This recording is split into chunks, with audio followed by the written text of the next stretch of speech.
अथ श्रीमन्त्रपुष्पाञ्जलि।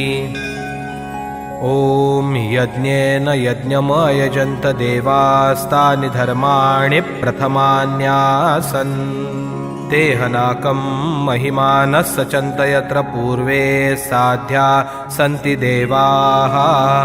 ॐ राजाधिराजाय प्रसय्य साहिने नमो वयं वै श्रवणाय कुर्महे समे कामान् कामकामाय मह्यं कामेश्वरो वै श्रवणो ददातु कुबेराय वै श्रवणाय महाराजाय नमः।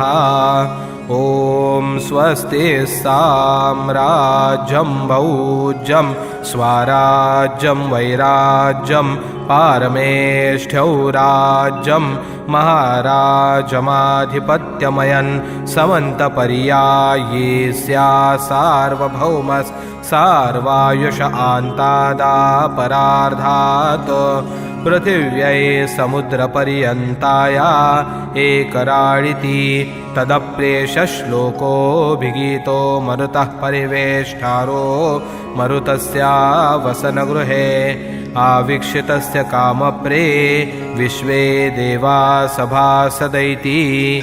ॐ एकदन्ताय विद्महे वक्रतुण्डाय धीमहि तन्नो दन्तिः प्रचोदयात्।